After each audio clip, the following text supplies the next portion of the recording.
It's time for the relationship segment here on Breakfast Daily. And so send in your messages, send in your questions using the WhatsApp number 0550585832.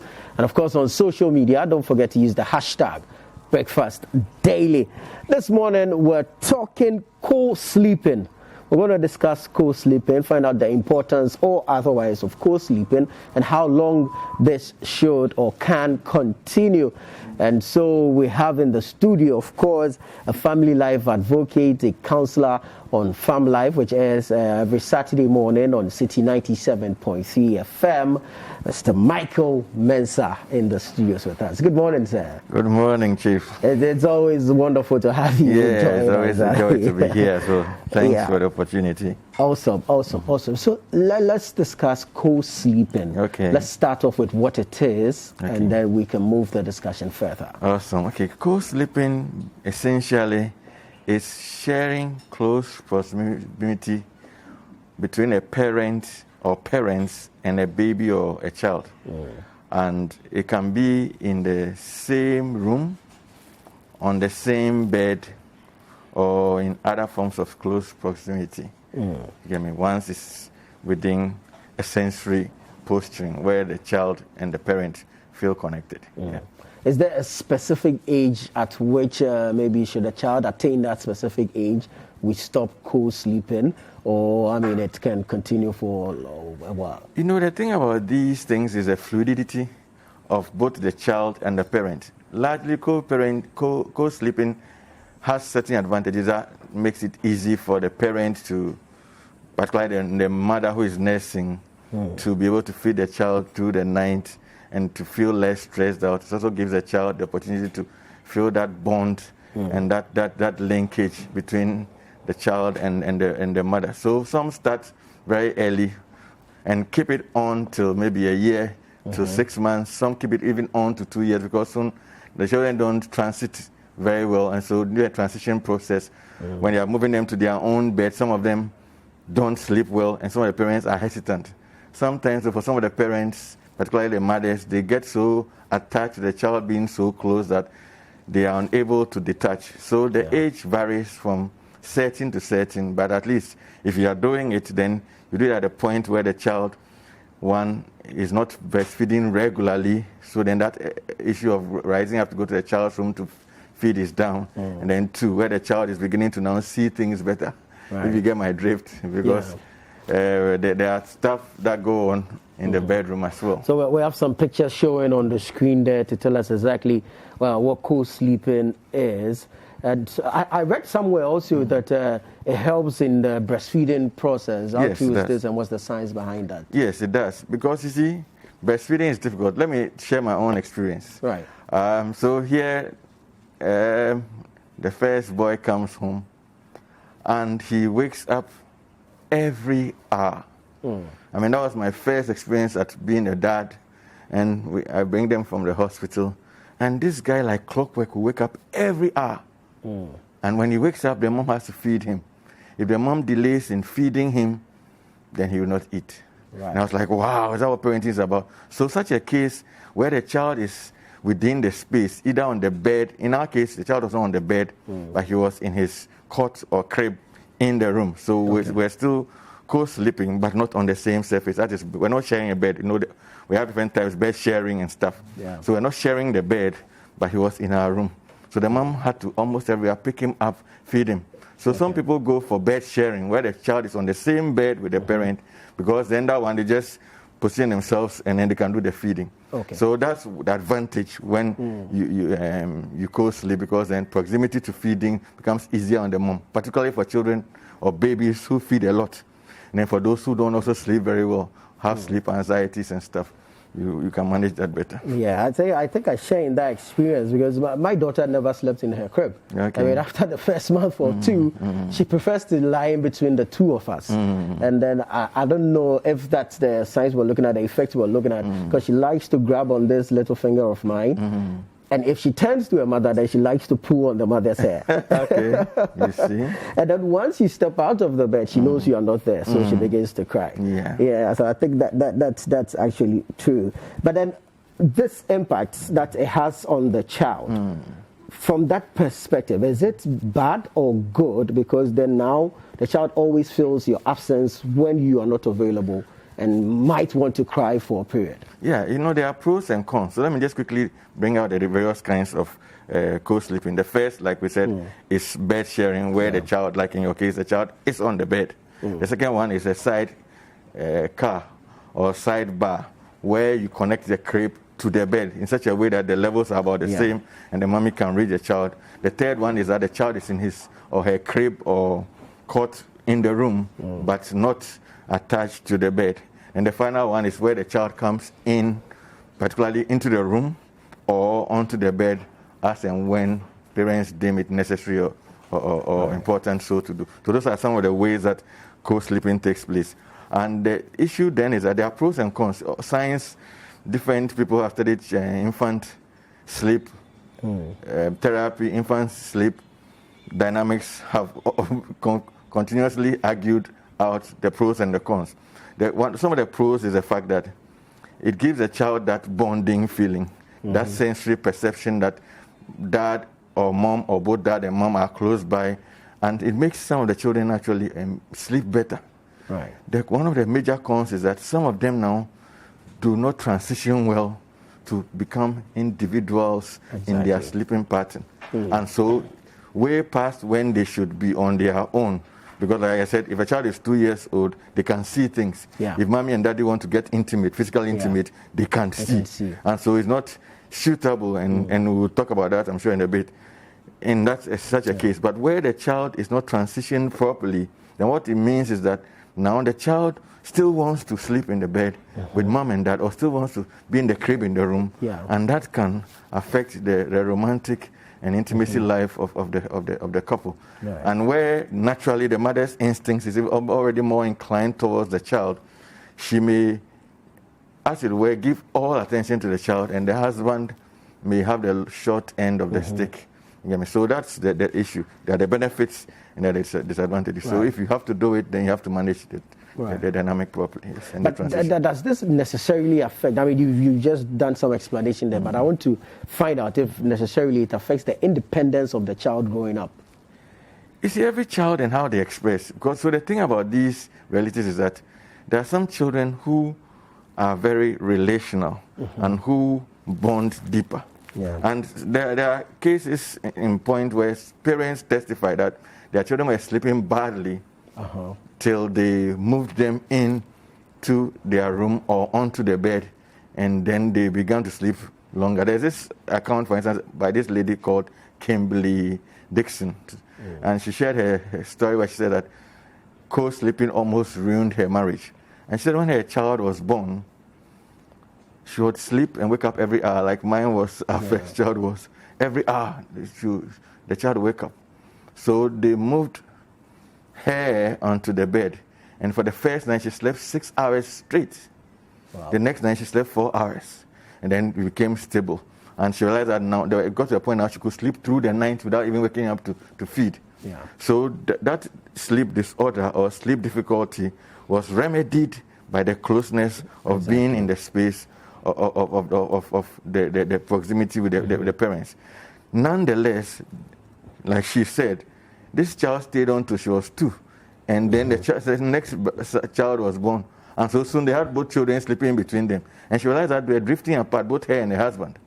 You get me? So the challenge is managing it such that it does not ruin the romance, does not ruin the intimacy, does not ruin the bonding between parents as they seek to nurture the child. So it's a crucial thing, managing that dynamic well. You get me? And the child's independence, depending on how it's managed, because initially, one key element will be to set up, children have serious biological clocks within them. And so if you are able to regulate that better, then it will not affect them much because you can transition. Once you decide, okay, after 6 months of exclusive breastfeeding, I want to move him or her into her crib or to their room. We did, in my case, we like I said, we co-shared till they were old enough, I mean, like 1 year plus before we moved them to their own room. But all along, it's only occasionally that, like, my wife would bring them onto the bed, maybe in the afternoon nap and stuff, but largely they were in their own crib in the room. Right. And that made it easy for her, the peace of mind that the child is doing rich. But where there's already a disconnect between the husband and wife, and the husband feels left out and he's not involved in the bonding process, then it makes a difficulty for the child and also for the man.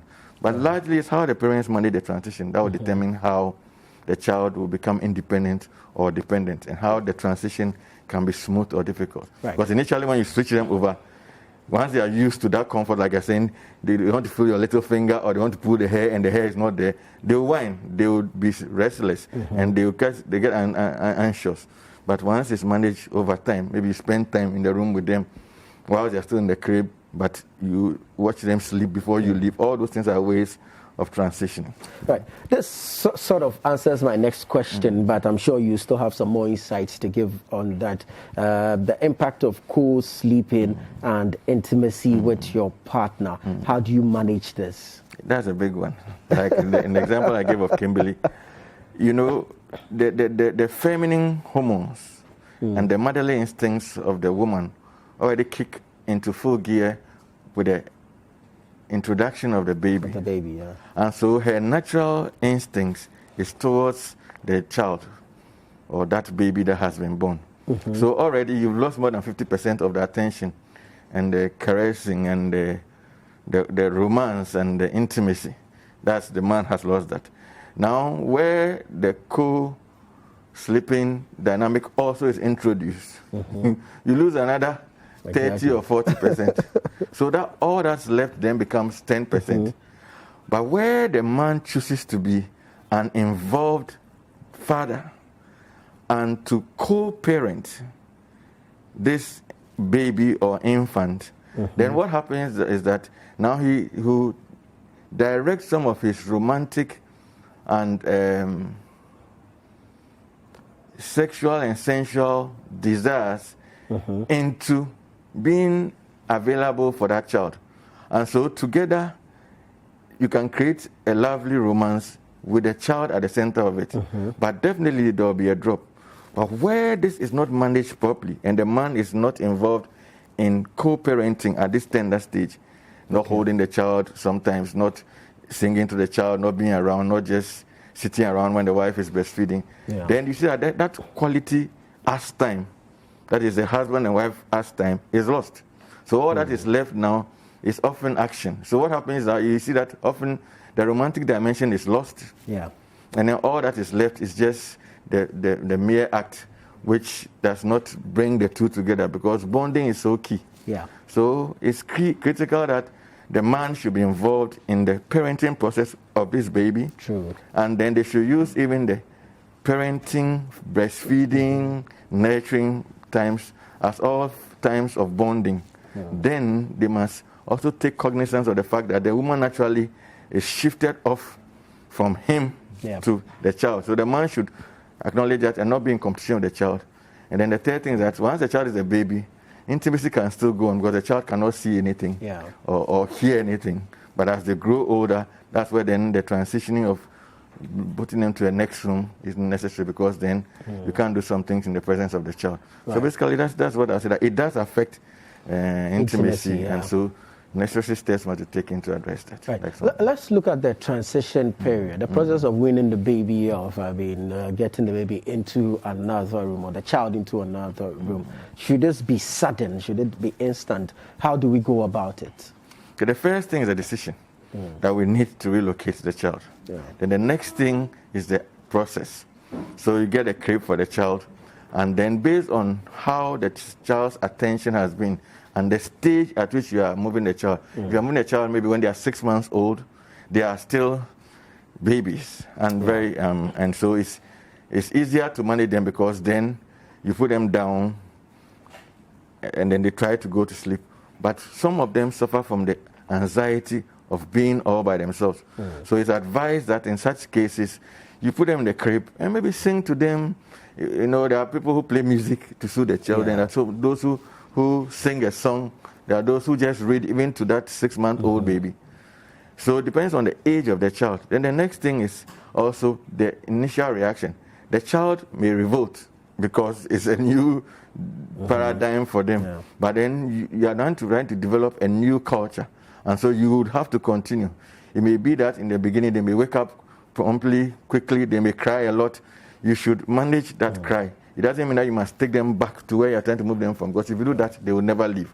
So how the child expresses, you must manage, and then you must keep being there.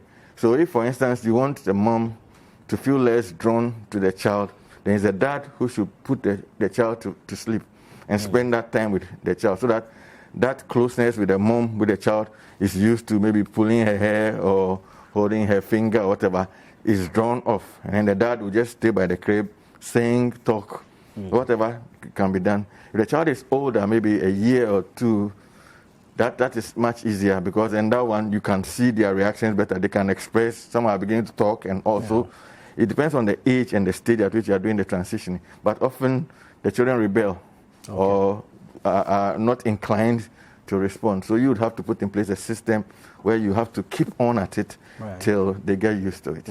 So co-sleeping may come out of, let's say, socioeconomic factors or sometimes cultural factors. Let's look at the socioeconomic. Say I do not have the resources to afford a 2-bedroom, 3-bedroom. Yeah. I live in a 1-bedroom with my partner, and we have a baby. Yes. We have co-slept for, say, a year, 2, 3. But we do not have the resources to afford the luxury of another room. So long-term effect of co-sleeping, 1, on the child, and then 2, on our relationship as a couple. So the first thing that, like my mom would always say, you cut your coat according to your cloth. She says cloth or not size. Because maybe you be a big person, but your cloth is just 2 yards. Exactly. So you can't wear up and down. You wear you get shorts and some sleeveless. So if that's what you have, then you must be aware of the challenges. It means that 1, a 3-year-old child can see a lot of things. Exactly. And if you're not careful, they'll go to school, if they go to a crèche or something, and start demonstrating what they've seen mommy and daddy do. So you must know that you have to be creative. Yeah. The times you want to get intimate, you have to be very careful about that, because the child can wake up anytime. You think they are asleep. There are instances where some parents have even put little sleeping drugs in the child's food just to be sure that they are knocked out, which is dangerous and wrong. Yeah. You get me? So the first thing, particularly when the child is like 2 years and above, that they can see, they can hear. So you must be careful. Then the next thing is that you would have to find alternative ways. Sometimes it may not be in the bedroom. You may have to be somewhere else. You get me? Just so you can connect better. The next thing is that you need to be aware that this wonderful bundle of joy in your life is also an individual who sees, feels, and hears. And so we need your attention. So when you are minded of that, it will influence how you connect. And it will even influence the kinds of connection you have. Sometimes you have to be quick and fast about it, because you know she's just sleeping. And sometimes you have to take the necessary precautions. If it's possible, sometimes to draw a curtain and you know, lock it with some small clips or something. So when she comes tagging, you know that she's tagging. You know, you must take the precaution, because what you must avoid at all costs is that child ever catching you in the process. That is not good for you as parents. It's not good for the child. Right. So whatever it takes, if it's 1 room, just try and put some curtain there. So when you have to do the action, at least you draw the curtains, and then you find a way of tagging the curtain that little child will have. Once you know, you hear the tagging, you know that a child is coming. Exactly. Where it's even possible to just create a divider, if not permanently, because the room may be hot. At least when you want to get intimate, so that also cuts the child off and gives you some privacy. But that will be the challenge. And the other things that I'm saying, that you must make romance wonderful. So if you have a good romantic life, connecting again, realizing that you feel left out, discussing what the issues are that are pulling you apart, then it places you in good stead to connect better. You get me? In that case, you see that you cherish those little moments, because you realize that there's somebody else who has a stake in the union. True. And so you cannot neglect him or her in the scheme of things. True. Well, we've discussed the impacts, but I want to know the dangers thereof, because we know some people are very heavy sleepers and might tend to sleep and suffocate the baby. Yes. I mean, we have a classic example of the Bible story, the King Solomon experience. Yes. And so, with knowing what do you need to do? What do you need to do to stay alert and know that, okay, now I am co-sleeping or co-bedding, and so I need to be aware of myself and of my surroundings, so I do not, unfortunately, go sleeping on my baby and killing the baby? You see, that's one of the risks that those who are against co-sleeping bring up, particularly bed sharing. Yeah. Because if you're a kind of parent, I mean, there are some people, for me, for instance, I even can sleep in a chair like this and I'll be cool. There are some people who by the morning they start, they have ended up there. If you're a mom or a dad who rolls over, bed sharing is out. Yeah. Because then you are likely to suffocate the child. That risk is there. Secondly, the surface that if you are doing bed sharing, because co-sharing, co-sleeping, like we said, you can have the child in the room but on a different bed. Okay. So that's often more advisable. That if you are going to do it long term, I spoke about 4 things. I said first there's the bed sharing. Yeah. I said then there's the connection of the side car or the side bar where you connect the child's crib so that you have access but same level, but then you can't roll into the child's crib because it's smaller than yours. I said the third one is where the child is in the crib in the room but not attached to your bed. And the final one is as and when, like from time to time you bring the child onto the bed. So if you are using the bed, the family bed, sharing the bed, then the first thing must be sure of that the bed must be hard. The surface must be hard. Okay, so I think we have a picture of that on the screen. Yeah, so that's the side. That's the side bar, the side car. Exactly. One, yes. Right. You must. The bed must be hard. So in this case, there's no way you can roll into the child's case. Yeah. And the child cannot come in because though it's set on the same level, the child's only slightly lower. And once you are sleeping, you see in the case, there's one close to the mom, and then the older one is in the crib. Great. If the mom should roll under any circumstance to her right, that baby is in trouble. Yeah. So that's why it's important in such a case that you should have another crib for the older one, so that the baby, the new baby, will be in rather the side cab, so that she or he is protected better than for him or her to be with. You can have this when it's just like you are breastfeeding her or him at night. That's fine. After you put her away, because you can see in this particular case too, the bed is small. That thing is going to come to the size of the bed. If you're on a double bed is already small. Okay. If you're on a queen size bed, the queen size bed can effectively take 4 people lying straight, 4 adults. Yeah. So that gives you enough room to maneuver. So the size of your bed is important. The firmness of the bed. Once the bed is sluggish or it's a water bed or it's whatever kind of bed that sinks in is dangerous, because then when you put the baby on, the baby can slide down, the potential or you, the parent, can slide over.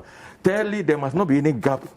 If the bed is close to a wall, it should be hit against the wall so that there's no space, so that the child may have a tendency of falling off or falling in between the bed and the wall and getting stuck and getting suffocated. And then the third one is that you would have to be sure that all the sheets, there are no loose pillows, teddy bears and things around. Anything that the child, because when they are older, it's easier. Yeah. When they are in that early baby stage where they are dependent 100%, anything that lies on them or holds them can be dangerous. The other thing too is that if you are a deep sleeper, then bed sharing should not be your option. Because then you cannot feel, you cannot hear, because some people go deeply into sleep.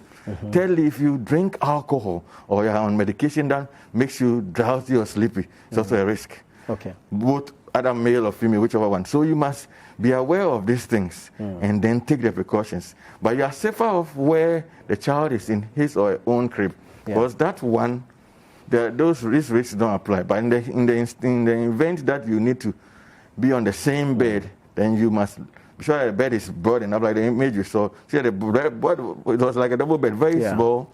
There's a baby there's another one in the side crib, and that is tough. All right. Mr. Mensah, on behalf of all the new daddies in town, we want to say thank you very much. Anytime you come on the show, it's very insightful, and we are learning. We're very, very grateful. Mr. Mensah is a family life coach. He's a counselor, and he's also on Farm Life on City 97.3 FM every Saturday morning. Hi there. We hope you enjoyed the show. Make sure to subscribe, like, comment, and share with your friends. This is Breakfast Daily on City TV. Join the Breakfast Daily team Monday through Fridays from 7:30 a.m. to 10. Join us for breakfast daily, only on City TV.